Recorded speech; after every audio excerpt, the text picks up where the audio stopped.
Bir yere bak ya. Kafanı koy oraya.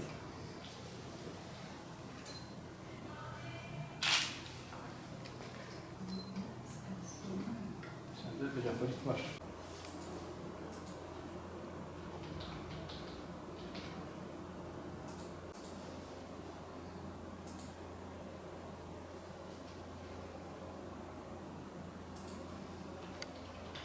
Özellikle şekeri olan ve tansiyon olan hastalarımızın mutlaka şeker hastalığı ve tansiyon hastalığı ile ilgili branş doktorlarına muayenelerini aksatmamaları gerekiyor.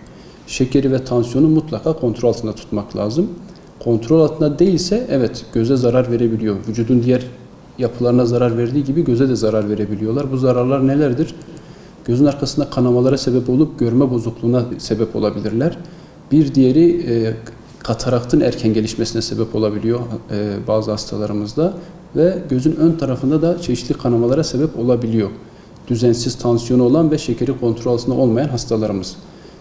Buna neden olan bu rahatsızlıkları önlemenin en büyük, en güzel yöntemi bunları kontrol altına almaktır. Yani düzenli bir doktor muayenesidir.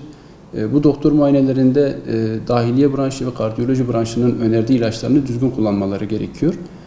Göze zarar vermeye başladıktan sonra evet tedavisi var ama hastalar için ve bizler için biraz zorlu bir süreç başlıyor. Göz tedavisi böyle hemen bir kere yapılıp bitmiyor. Rutin kontrollerimiz devam ediyor. Gerekirse göze iğne yapıyoruz. Gözün arkasına lazer yapıyoruz. Çeşitli tedavilerle bazen vitamin takviyesiyle destekte bulunuyoruz. Bu nedenle hastalarımızdan ricamız şekerini ve tansiyonunu mutlaka kontrol altında tutmaları gerekiyor. Göze zarar vermemesi için. Kesinlikle göze vurmadan önce zaten belli periyotlarda 6 ay veya en geç yılda bir göz muayenesi olmaları gerekiyor.